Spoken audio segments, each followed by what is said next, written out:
त्यातली सुरुवातीची बातमी आहे ज्येष्ठ कम्युनिस्ट नेते गोविंद पानसरे यांच्या हत्येला 2.5 वर्ष पूर्ण झाली आहेत, पण आजही पानसरे यांचे मारेकरी मोकाट आहेत। या प्रकरणातील संशयित आरोपी सनातन संस्थेचा साधक समीर गायकवाडला गेल्या महिन्यात जामीन मंजूर झालाय, पण आज दुपारी 12 वाजता कोल्हापूरमध्ये तपास अधिकारी आणि कोल्हापूर पोलिसांनी एक पत्रकार परिषद ठेवली आणि त्याच्यामुळे सगळ्या चळवळीतले कार्यकर्ते आणि राज्याचं लक्ष या पत्रकार परिषदेकडे लागलंय। पानसरे हत्या प्रकरणामध्ये समीर गायकवाड व्यतिरिक्त वीरेंद्र तावडे यालाही ताब्यात घेण्यात आलं होतं, पण या दोघांव्यतिरिक्त सनातन संस्थेचे साधक वीरेंद्र पवार आणि सारंग अकोलकर हे दोघं फरार आहेत।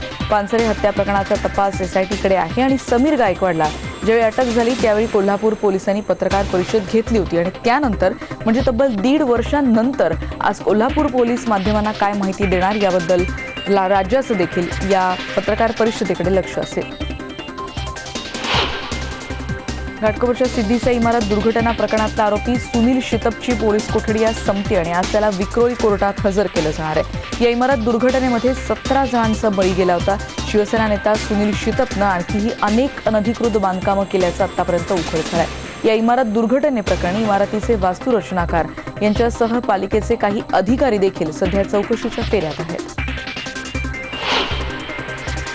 घाटकोपर सिद्धीचा इमारत दुर्घटने प्रकरणातल्या कुटुंबियांना आजपासून तात्पुरता दिलासा मिळणार आहे। या दुर्घटनेतल्या 11 कुटुंबांना निवारा दिला जाणार आहे।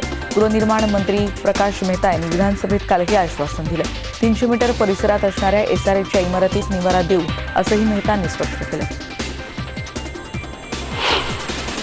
मंजुळा शेट्टी हत्या प्रकरणी विधान परिषदेमध्ये विरोधक काल चांगलेच आक्रमक झाले होते। स्वाती साठे यांना सहआरोपी करण्याची मागणी विरोधी पक्षनेते विधान परिषदेचे धनंजय मुंडे यांनी केली।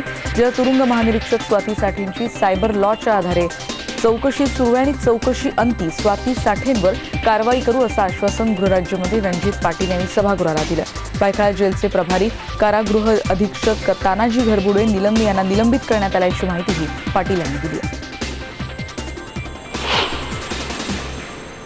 दहीहंडीबाबत मुंबई हायकोर्टात नव्यानं सुनावणी घेण्याचे आदेश काल सुप्रीम कोर्टानं दिले। या प्रकरणाची अंतिम सुनावणी 7 ऑगस्टपर्यंत करण्याचे निर्देशही कोर्टानं दिले आणि त्यामुळे पुन्हा थरावर थर लागण्याची आयोजकांच्या आशा पल्लवित झाल्यात। या सुनावणीमध्ये थरांवरचे आणि गोविंदांच्या वयावरचे जे निर्बंध आहेत ते उठण्याची शक्यता आहे।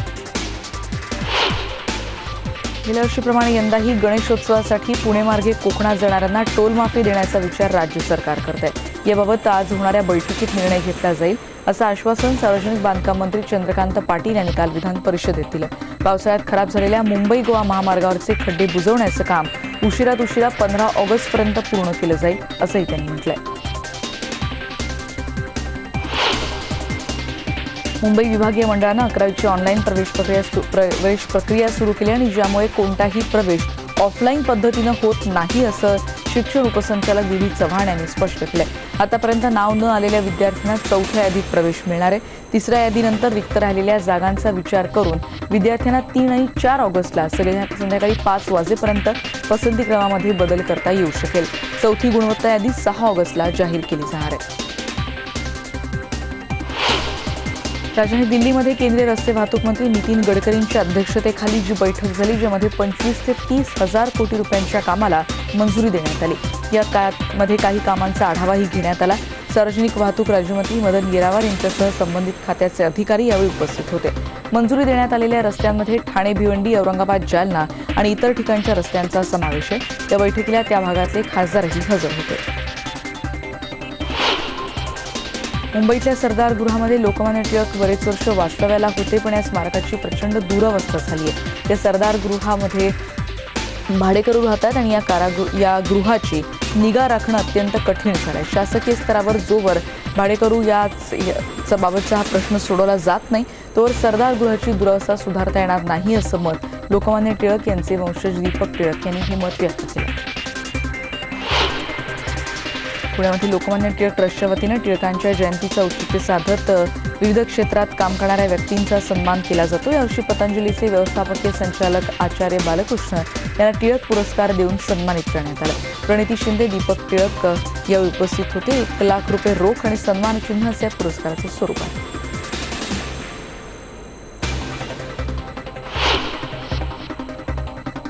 नागपूरमध्ये सध्या सायन्स एक्सप्रेस पोहोचलेली आहे। रेल्वे स्टेशनवर सायन्स एक्सप्रेस बघण्यासाठी गर्दी होती। दिल्लीच्या सफदरजंग रेल्वे स्थानकावरून सुटण्यात आलेली सायन्स एक्सप्रेस सोमवारी नागपुरात दाखल झाली। जल, वायू, प्रदूषण, निसर्ग संवर्धन, व्याघ्र संरक्षण, जैवविविधता, सौर ऊर्जेचा वापर, विज्ञानाचे अनेक प्रयोग या सगळ्याबद्दलची माहिती देखील या प्रदर्शनातून दिली जाते. चीनी वस्तूंचा विरोध करण्यासाठी राष्ट्रीय स्वयंसेवक संघाची शाखा असलेल्या स्वदेशी जागरण मंचाच्या वतीनं 5 ऑगस्टपासून देशभरात जनजागृती सुरू केली जाईल. नागपूरमध्ये मेट्रो डबे तयार करण्याच्या कारखान्यासाठी चीन सरकारच्या चायना रोलिंग रेल्वे स्टॉक या कॉर्पोरेशन कंपनीनं 850 कोटींची गुंतवणूक केली होती आणि ज्याला मंचानं विरोध केला. या संदर्भात मंचानं पंतप्रधानांना भेटण्याची वेळ मागितली. भारत आणि चीनच्या सीमेवरचे ताणलेले संबंध या पार्श्वभूमीवर उत्तराखंडचे मुख्यमंत्री त्रिवेंद्र सिंह रावत यांनी सरसंघचालक मोहन भागवत यांची भेट काल घेतली. जवळपास 1 तास चाललेल्या भेटीमध्ये भागवत आणि रावत यांच्यात भारत चीन सीमेवरचा तणाव याबाबत चर्चा झाल्याचं म्हटलं जात आहे. उत्तराखंड राज्यात सुरू असलेल्या लोकोपयोगी कामांची माहिती यावेळी सरसंघचालकांना देण्यात आली. रावत यांनी उत्तराखंडमधल्या ज्या बाराहोती नावाच्या प्रदेशामध्ये चीनी सैनिकांनी प्रवेश केल्याचं पुढे आलंय त्या ठिकाणी भारत आणि चीन दोन्ही देशांचे सैनिक शस्त्र घेऊन जाऊ शकत नसल्याचं यावेळी त्यांनी सांगितलं. हिंगोली जिल्हा परिषदेमध्ये अनेक महिन्यांपासून महत्त्वाची पदं रिक्त आहेत आणि या रिक्त पदांमुळे अनेक विकास कामं होत नाहीत. जिल्हा परिषदेमध्ये प्रभारी राज आहे आणि ज्यामुळे महत्त्वाचे निर्णय घेण्यामध्ये अडचणी येत आहेत. जिल्हा परिषद बांधकाम विभागासह पाणी पुरवठा, लघु सिंचन विभागातील अभियंत्यांची पदं रिक्त आहेत. या व्यतिरिक्त जिल्हा आरोग्य अधिकारी, उपमुख्य कार्यकारी अधिकाऱ्यांची अनेक पदं रिक्त आहेत आणि त्यामुळे अपुरे कर्मचारी आहेत. त्यामुळे कामांचा खोळंबा होतोय. हिंगोलीचे खासदार राजीव सातव यांनी पत्रकार संरक्षण कायदा केंद्र सरकारनं लागू करावा अशी मागणी लोकसभेत केली. सातव यांनी याबाबतची 377 नियमानुसार नोटीस दिली होती, ज्यानुसार सभागृहात हा विषय उपस्थित करून देशाचं लक्ष पत्रकारांच्या जिव्हाळ्याच्या या प्रश्नाकडे त्यांनी वेधलेलं आहे. पत्रकारांवर होणाऱ्या हल्ल्याबद्दल त्यांनी चिंताही व्यक्त केली. बातमी पुण्यातली. मेट्रोच्या मार्गात येणारी तब्बल 486 झाडं आता तोडली जाणार आहेत आणि त्यामुळे पर्यावरण प्रेमींमध्ये कमालीची नाराजी आहे. विकासाला विरोध नाही, पण विकास करताना विनाश नको अशी भूमिका घेत मेट्रो मार्गात अडथळा ठरणारी झाडं वाचवण्याचं आवाहन पिंपरी चिंचवडमधल्या वृक्षप्रेमींनी केलं. कारगिल विजय दिन सदैव स्मरणात राहावा यासाठी भारतीय लष्करानं पिंपरी चिंचवडच्या नागरिकांना चक्क एक लढाऊ विमान पाठवलेला आहे आणि कारगिलच्या युद्धात ते हाताळण्यात आलेले आहे. त्याचा वापरही झाला. अतिशय भव्य असलेल्या MiG-23 विमानाचं आकर्षण सगळ्यांनाच होतं, पण ही विमान प्रत्यक्ष बघण्याची संधी इथे आता उपलब्ध झाली. PMRDA-तर्फे उभारल्या जाणाऱ्या प्रस्तावित रिंग रोडला आळंदीतल्या नागरिकांनी तीव्र विरोध केलाय आणि PMRDAच्या मुख्य कार्यालयावर त्यांनी जनआंदोलन केलं. रिंग रोड झाला तर तीर्थक्षेत्र आळंदी 2 भागात विभागलं जाईल. त्याचबरोबर या भागातली शेकडो घरं बाधित होतील आणि त्यामुळे प्रस्तावित रिंग रोडसाठी पर्यायी मार्ग शोधा, नाहीतर आम्ही तीव्र आंदोलन करू असा इशारा आळंदीवासियांनी दिला. धुळ्यामध्ये महसूल दिनाचं औचित्य साधत सरकारच्या ऑनलाईन सातबारा सेवेचा लोकार्पण करण्यात आलं. धुळ्याचे अप्पर तहसीलदार कार्यालयाच्या वतीनं हा उपक्रम राबवण्यात येतोय. यावेळी जिल्हाधिकारी डॉक्टर दिलीप पांढरपट्टे यांच्या हस्ते ही सेवा कार्यान्वित करण्यात आली. RBI पतधोरण आढावा जाहीर करेल. महागाईचा दर 4% पोहोचण्याची शक्यता आहे. RBIकडून या पतधोरणामध्ये रेपो रेट कमी करण्याची शक्यता व्यक्त होते. RBIकडून 0.5% कपात केली जाईल अशी शक्यता तज्ज्ञ व्यक्त करतात. भारतातला महागाई दर सध्या कमी झाला आणि तो नियंत्रित आहे. शिवाय अन्नधान्याच्या किमती आटोक्यात आणल्यामुळे महागाई दर पुढे देखील कमीच राहील अशी शक्यता आहे. पण शेतकरी कर्जमाफीबाबत RBI सावध पवित्रा घेऊ शकतं अशी शक्यता व्यक्त होते.